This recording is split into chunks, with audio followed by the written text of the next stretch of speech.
Ada satu momen di mana kebaikan almarhum Brigadir Yosua yang dikenang Kuat Maruf saat membacakan pledoi atau nota pembelaannya di persidangan hari ini. Dalam pembelaannya, Kuat Maruf menegaskan dirinya tak ikut dalam perencanaan pembunuhan terhadap Nofriansah Yosua Huta Barat atau Brigadir J. Alasan itu dia sandingkan dengan kebaikan yang pernah dilakukan almarhum kepadanya dulu ketika ia sedang tidak bekerja. Kuat mengaku ia sempat tidak bekerja selama 2 tahun. Kondisi itu membuatnya kesulitan, namun Yosua datang membantunya membayarkan uang sekolah anaknya.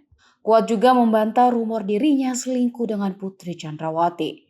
Rumor yang berkembang pasca pembunuhan Brigadir J itu diakui Kuat Maruf membuatnya bingung. Tuduhan-tuduhan itu disebutnya memberikan dampak terhadap hidupnya, termasuk juga keluarganya.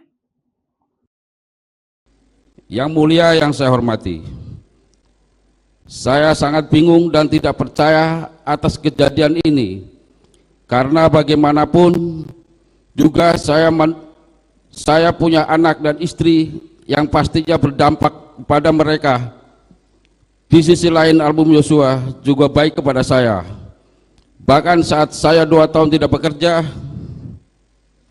dengan Bapak Ferdi Sambo, almarhum Yosua pernah membantu saya dengan rezekinya, karena pada saat itu anak saya belum bayar sekolah.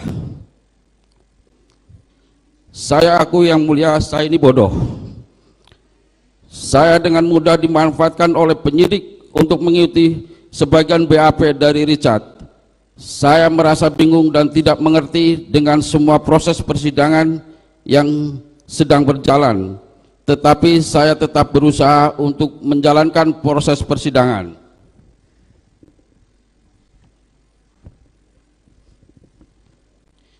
Sebagaimana seharusnya, walaupun saat ini saya tidak tahu salah saya apa dan saya tidak mengerti kenapa saya dituduh ikut dalam perencanaan pembunuhan almarhum Yosua. Demi Allah, saya bukan orang sadis, tega dan tidak punya hati untuk ikut membunuh orang, apalagi orang yang saya kenal baik dan pernah menolong saya. Yang mulia yang saya hormati, sebelum saya akhiri, saya mohon maaf sebelumnya yang mulia, saya ingin mengutip ayat Al-Quran sesuai dengan agama saya, agama Islam.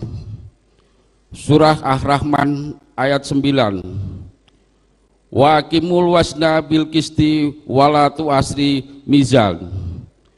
Semoga